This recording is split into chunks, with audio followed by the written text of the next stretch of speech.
ഞാൻ ഇന്നൊരു ചക്ക നിർത്തിയിരുന്നു പഴുപ്പിച്ച് തിന്നാൻ. നല്ല തേൻവരിക്ക, വെള്ളവരിക്ക. പക്ഷേ ആശാൻ ഇന്ന് അങ്ങ് പഴുത്ത്. അപ്പം ഇന്ന് ഒരു ചക്കയിലുവ ഉണ്ടാക്കാമെന്ന് വിചാരിച്ചിരിക്കുകയാണ്. ആളിതാണ് കണ്ട, നന്നായിട്ട് പഴുത്ത് നിൽക്കുക. അപ്പം ഇന്നിപ്പോൾ കണ്ടിച്ച് പിച്ചാത്തി എടുത്തുകൊണ്ട് വന്ന് കണ്ടിച്ച് നമ്മൾ വീഡിയോ വെക്കും. അപ്പം എല്ലാവരും എൻ്റെ പേജ് ഒന്ന് കാണണം, സബ്സ്ക്രൈബ് ചെയ്യണം, ഫോളോ ചെയ്യണം, ലൈക്കും ഒക്കെ തരണം. ചക്ക അടത്തി എടുത്തിട്ടുണ്ട്. ഇനി നമ്മൾ പോയി ഇവനെ വെട്ടിപ്പറിച്ച് നമ്മൾ ചക്കയിൽ വേക്കും. അപ്പം നമ്മൾ ചുളകളെല്ലാം പറിച്ച് റെഡിയാക്കി വെച്ചിട്ടുണ്ട്. ഇനി ഇതിൻ്റെ കുരുവും ചകിണിയും എല്ലാം ഒന്ന് കളഞ്ഞ് അരിഞ്ഞെടുത്ത് മിക്സിയിലൊന്ന് അടിച്ചെടുക്കണം. എന്നിട്ട് ഇനി നമ്മൾ അലുവയിലേക്ക് പോകുന്നത്. അപ്പം നമ്മൾ ഇതിൻ്റെ കുരു എല്ലാം കളഞ്ഞ് ഇനി നമ്മൾ എല്ലാം അരിഞ്ഞ് റെഡിയാക്കി വെക്കാം. ഈ ചക്കക്കുരു എല്ലാം കൂടെ നമുക്ക് നാളെ തോരനും വെക്കാം. ചക്ക നന്നായിട്ട് അങ്ങ് പഴുത്തു പോയി. ഇന്നലെ എടുക്കണ്ടെന്ന് പോയിരുന്നു.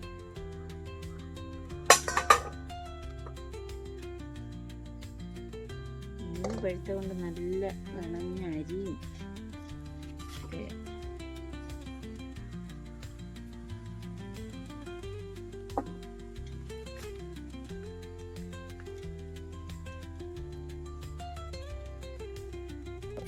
അങ്ങനെയൊക്കെ വീട്ടിലൊക്കെ ചക്കയൊക്കെ ഉണ്ട് എല്ലാവർക്കും. നിങ്ങൾക്ക് ഇഷ്ടപ്പെട്ട ചക്ക ഏതാ? വെള്ളവരിക്ക, ചെമ്പരത്തി വരിക്ക. ഇവിടെ വെള്ളവരിക്കയുണ്ട്, പിന്നെ ചുമപ്പല്ല, ഓറഞ്ച് കളറിലെ നല്ല വരിക്കയുണ്ട്. അതേ ഉള്ളൂ. ചെമ്പരത്തി വരിക്കയില്ല. റെഡ് ലേഡി, റെഡ് ഏർലി റെഡോ അതൊന്നും ഇല്ല. അതിലൊരെണ്ണം വാങ്ങണമെന്നും ഉണ്ട്. ഇവിടെ വരിക്കച്ചക്കയേ ഉള്ളൂ, കൂഴച്ചക്കയില്ല. കൂഴച്ചക്ക വലിയ ഇഷ്ടമാണ്. പക്ഷെ ഇവിടെ അമ്മയ്ക്ക് കൂഴച്ചക്ക ഭയങ്കര ഇഷ്ടമാണ്. അയൽ വീട്ടിലൊക്കെ പോയി കൂഴച്ചക്കയൊക്കെ വാങ്ങിച്ചുകൊണ്ട് വന്ന് കഴിക്കാറുണ്ട്. കൂഴച്ചക്കയില്ല. നമുക്ക് മൊത്തം 3-4 പ്ലാവുണ്ട്. 4 വരിക്ക പ്ലാവാണ്. ഇപ്പം നമ്മൾ എടുത്ത ചക്ക എന്ന് പറയുന്നത് ആദ്യമായിട്ട് കായ്ച്ച ഒരു പ്ലാവാണ്. പക്ഷെ നമുക്കത് അറിയത്തില്ലായിരുന്നു. ചക്ക കൊച്ചു ചക്കയും ഉണ്ടച്ചക്കയൊക്കെ ആയതുകൊണ്ട് നമ്മൾ വിചാരിച്ചത് കൂഴച്ചക്കയായിരുന്നു. എന്തായാലും അത് പഴുത്ത് ഒരെണ്ണം നമ്മൾ നോക്കിയപ്പോഴത്തേക്കും നല്ല അടിപൊളി വെള്ള തേൻ വരിക്ക. നമുക്ക് ഓർക്കാപ്പുറത്ത് കിട്ടിയൊരു ചക്കയായിരുന്നു. പക്ഷെ അപ്പുറം ഇപ്പുറം നിൽക്കുന്ന 2 പ്ലാവും സാധാ നല്ല വരിക്ക എന്നേ ഉള്ളൂ, വെള്ളയല്ലായിരുന്നു, തേൻ വരിക്കയല്ലായിരുന്നു.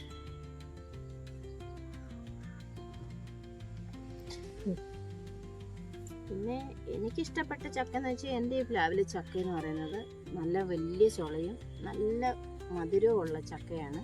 എനിക്കത് വളരെ ഇഷ്ടം. അത് വരിക്കച്ചക്കയാണ്. എനിക്കത് വളരെ ഇഷ്ടമായിരുന്നു. പക്ഷെ ഇപ്പം ഈ പുതിയതായിട്ട് പിടിച്ച ചക്ക വന്നപ്പോൾ അതിനേക്കാൾ ഇഷ്ടം അതിനോട് തോന്നിയോ എന്നൊരു സംശയം ഇല്ലാതില്ല. എന്തായാലും വരിക്കച്ചക്കയല്ല, എനിക്ക് വളരെ ഇഷ്ടമാണ്. ചക്ക അലുവ ഉണ്ടാക്കും, ചക്ക പായസം ഉണ്ടാക്കും, അതേ ഉള്ളൂ. കൂടുതലായിട്ട് ചക്കയിലോട്ടൊന്നുമില്ല. പിന്നെ ഉപ്പേരി ഉണ്ടാക്കും, അതൊക്കെ ഉള്ളൂ. അപ്പം നമ്മൾ ചക്കക്കുരു എല്ലാം കളഞ്ഞ് നന്നായിട്ട് അരിഞ്ഞ് വെച്ചിട്ടുണ്ട്. ഇനിയിപ്പോൾ ഇതുകൊണ്ട് മിക്സിയിൽ അടിക്കാൻ പോവുകയാണ്. അപ്പം ഞാൻ ചക്ക അരച്ചെടുക്കാൻ പോവുകയാണ് മിക്സിക്ക്.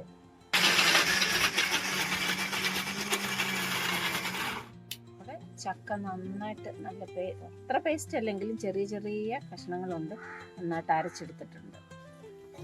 പിന്നെ ശർക്കര പാനിയാക്കി എടുക്കുവാണ്. ഏകദേശം ഒരു കിലോയും കുറച്ചുകൂടെ ഞാൻ എടുത്തിട്ടുണ്ട്. കാരണം ചക്ക കുറവാണല്ലോ, പിന്നെ മധുരം വേണമെങ്കിൽ ഇളക്കി വരുമ്പോൾ ഇച്ചിരി കൂടെ ചേർക്കാം. അപ്പം എന്തായാലും ഞാൻ ശർക്കര ഒന്ന് ഉരുക്കി അരിച്ചൊന്ന് എടുക്കാൻ വേണ്ടിയിട്ട്, കല്ലോ മണ്ണോ അഴുക്കൊക്കെ ഉണ്ടെങ്കിൽ പോകാൻ വേണ്ടിയിട്ട് ഇതൊന്ന് ഉരുക്കി അരിച്ചെടുക്കാൻ വേണ്ടിയിട്ട് വെച്ചേക്കുക.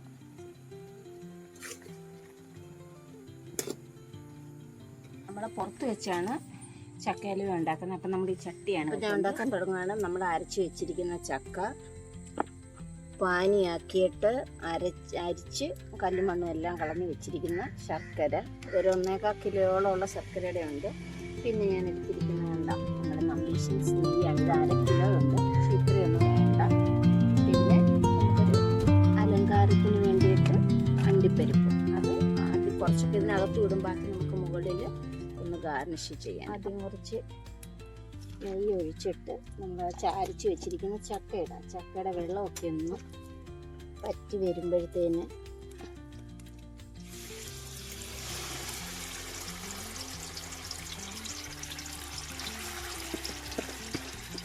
ശർക്കര വെള്ളം ഒക്കെ ഒന്ന് കത്തി കഴിഞ്ഞാൽ നമ്മൾ ശർക്കര നന്നായിട്ട് ഇളക്കി കൊടുക്കേണ്ടിയിരിക്കാം.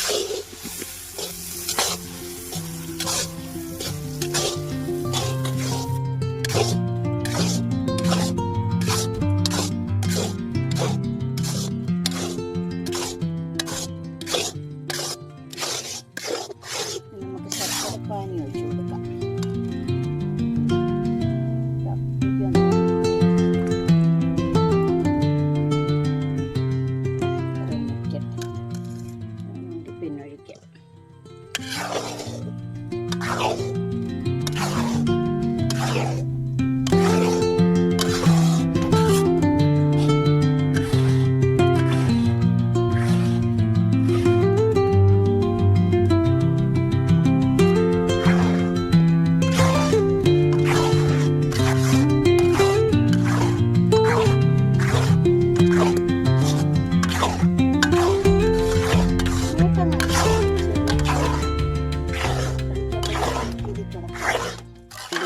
ഇതെല്ലാം കുറി വരും വരെയും നമ്മൾ കൈയെടുക്കാതെ ഇളക്കിക്കൊണ്ടിരിക്കണം.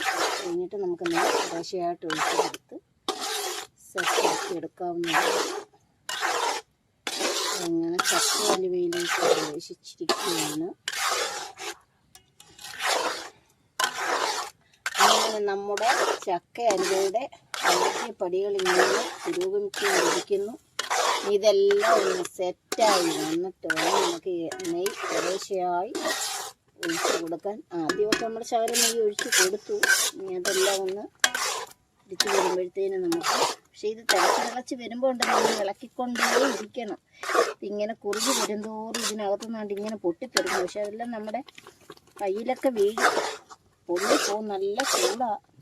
ഇങ്ങനെ പൊട്ടിത്തെറിച്ച് നമ്മുടെ കയ്യിൽ ഇളക്കുന്നതനുസരിച്ച് വീഴും. നല്ല നീളമുള്ള കണയുള്ള ചട്ടകവോ കറിയൊക്കെ വെച്ച് വേണം ഇളക്കാൻ.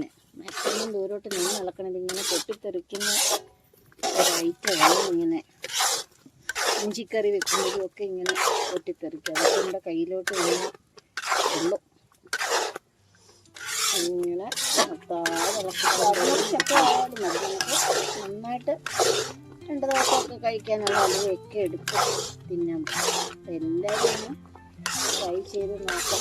വലിയ പാടൊന്നുമില്ല. പിന്നെ ഇളക്കി സെറ്റാവാൻ ഒരു ശകലം താമസം വരും, അതേ ഉള്ളൂ. അത് വലിയ പാടൊന്നുമില്ല. അധികം കാര്യങ്ങളൊന്നും ഇതിനകത്ത് വേണ്ട. പിന്നെ കിസ്മിസൊക്കെ ഉള്ളവർക്കും ഇതിനകത്ത് വേണം ഒരു ചേരാം. കിസ്മിസ് ഇരിക്കുന്നുണ്ട്, അതുകൂടെ ഒരു പിടി ഇടണം.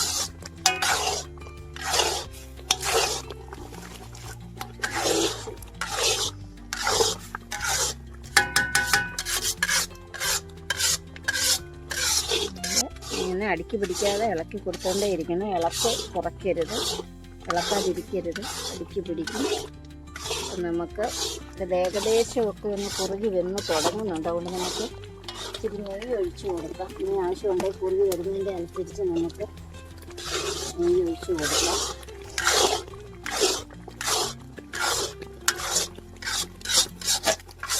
നന്നായിട്ട് ഇളക്കണം. എപ്പോഴും കുറഞ്ഞു പോകും. പൊട്ടിത്തെറിക്കുന്ന കയ്യെ വീഴാതെ സൂക്ഷിക്കണം.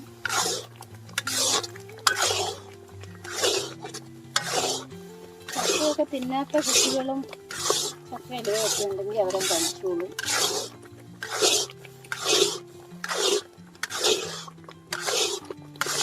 നല്ല തീയിലിങ്ങനെ ഇളക്കിക്കൊണ്ടേ ഇരിക്കണം. തീയൊന്നും കെട്ടുപോകരുത്. വിചാരിച്ചൊന്നും ഒരുപാട് തീയും വേണ്ട. അല്ലെങ്കിൽ എന്തെങ്കിലും ഒരുപാട് സാധനങ്ങളൊക്കെ ഇങ്ങനെ അലുവായോ ഒക്കെ എടുക്കുന്ന സമയത്ത് വിറകടുപ്പിൽ വെച്ചെടുക്കുന്നതാണ് നല്ലത്. കാരണം ഒരുപാട് തീ വേണം, അതുപോലെ ഒരുപാട് സമയം എടുക്കും. ഗ്യാസിലൊക്കെ വെക്കുന്നുണ്ട് ഗ്യാസ് പെട്ടെന്ന് അങ്ങ് തീർന്നു പോകും. ഇതാകുമ്പോൾ നമുക്ക് തീ നല്ല ചെറു തീ ഇട്ടിങ്ങനെ ഇളക്കി വെന്തെടുക്കാവുന്നതാണ്.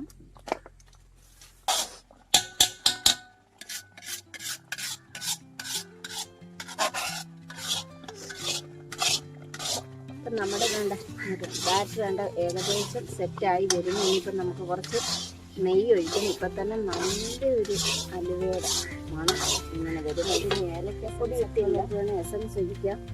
നമ്മൾ ഏലക്കപ്പൊടി മാത്രമേ ഇടുന്നുള്ളൂ. ഇച്ചിരി നെയ്യും കൂടെ ഒഴിച്ച് കൊടുക്കുവാണ്. ഇതിൻ്റെ പരുവെന്ന് പറയുന്നത് ഈ നെയ്യും നമ്മുടെ ഈ അലുവയായിട്ട് രണ്ടായിട്ട് മാറുന്ന ഒരു സമയമുണ്ട്. അത് അവസാനം വരുമ്പോൾ കാണാൻ പറ്റും. അതാണ് അതിൻ്റെ ഒരു പരുവം. അപ്പം നമ്മൾ ഇതുകൊണ്ട് ഏകദേശം ആയി വരുന്നതേ ഉള്ളൂ, ആയില്ല. അപ്പം നന്നായി തിളക്കണം. ഇതിന് നെയ്യും ഈ അലുവയും രണ്ടായിട്ട് വരും. അങ്ങനെ വന്നെങ്കിൽ മാത്രമേ ഇത് അതിൻ്റെ പരുവാവുന്നുള്ളൂ. നമുക്ക് അണ്ടിപ്പരിപ്പോ കിസ്മിസോ ഒക്കെ ഇട്ട് ഇളക്കാൻ കഴിക്കുന്നത്. ഞാൻ അണ്ടിപ്പരിപ്പും ഇച്ചിരി കിസ്മിസും കൂടെ ഉപയോഗിക്കുന്നുണ്ട്. ഇച്ചിരി കൂടെ കഴിഞ്ഞിട്ട് നമുക്ക് ഇത് ഏകദേശം ആയി വരുന്നുണ്ട്. ഉണ്ടാക്കിയിട്ട് മാറി മാറി വരുന്നു. ഇത് നല്ല കുറച്ചുകൂടി നന്നായിട്ട് നെയ്യെല്ലാം തെളിയുന്ന ഒരു പരുവം വരും. നെയ്യും അതിൽ രണ്ടാവും. അതാണ് നമ്മുടെ ഇതിൻ്റെ പരുവം വരുന്നതേ ഉള്ളൂ. അപ്പം നല്ല മണമുണ്ട്. ഏലക്കപ്പൊടിയും കൂടെ ഒക്കെ ഇടുമ്പോൾ നല്ല മണമായിരിക്കും. അപ്പോൾ മോളെ ആ കിസ്മിസ് ഇച്ചിരി ഇങ്ങനെ എടുത്തോണ്ട് പോവാ. അപ്പം ഞാൻ കുറച്ച് കിസ്മിസും കൂടി ഇടുന്നുണ്ട്. ഒരു 50 ഗ്രാം കിസ്മിസും കൂടി ഇടുന്നുണ്ട്. പിന്നെ അണ്ടിപ്പരിപ്പ് കുറച്ച് നമ്മൾ അതിനകത്ത് ഇട്ട് ഇളക്കും. ബാക്കി നമ്മളൊന്ന് ഗാർണിഷ് ചെയ്യാൻ വേണ്ടിയിട്ട് എടുക്കുന്നത്. അതൊക്കെ അവസാനമേ ഉള്ളൂ. പിന്നെ അലുവയൊക്കെ ഉണ്ടാക്കാനേ നല്ല ക്ഷമ വേണം. കാരണം സമയം ഒരുപാട് എടുക്കും, ചൂട് ഒരുപാട് കൊള്ളണം. നല്ല ക്ഷമയുണ്ടെങ്കിൽ മാത്രമേ പറ്റൂ. വലിയ പണിയൊന്നുമില്ല കേട്ടോ, ഇച്ചിരി സമയം എടുക്കും എന്നുള്ളതേ ഉള്ളൂ. അപ്പം ഏകദേശം ആയി വരുന്നുണ്ട്. ഇട്ട് വന്നില്ല, ആയി വരുന്നതേ ഉള്ളൂ. ഒരു മണിക്കൂറൂടെങ്കിലും വേണ്ടി വരും. ഒന്നും ആയില്ല, എണ്ണ തെളിഞ്ഞില്ല. ഇതിനകത്ത് റെഡിയായി വരും. എല്ലാം ഇട്ട്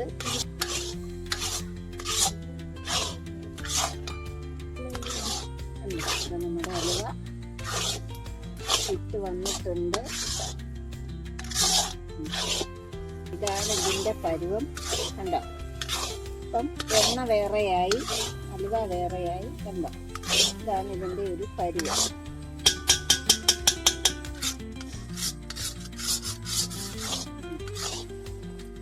വേറെ അത് വേറെ. ഇതാണ് ഇതിൻ്റെ പരുവം. നമുക്കിത് നമ്മൾ നെയ്യ് ഉരുട്ടി വെച്ചിരിക്കുന്ന പാത്രമുണ്ട്, അതിലോട്ട് ഇട്ട് അണ്ടിപ്പരിപ്പൊക്കെ വെച്ച് നമുക്കൊന്ന് അലങ്കരിച്ചിട്ട് കാണിക്കും. ഇതാവുമ്പോൾ നമ്മളങ്ങ് എടുക്കും. ഇപ്പം നമ്മുടെ അലുവ റെഡി ആയിട്ടുണ്ട്. അതിൻ്റെ പരുവായിട്ടുണ്ട്. ഇനി നമ്മൾ നെയ്യ് പുരട്ടി വെച്ചിരിക്കുന്ന പാത്രത്തിലോട്ട് സെറ്റാക്കി വെച്ചിട്ട് തണുത്തിട്ട് മുറിച്ചിട്ട് കാണിക്കുന്നു.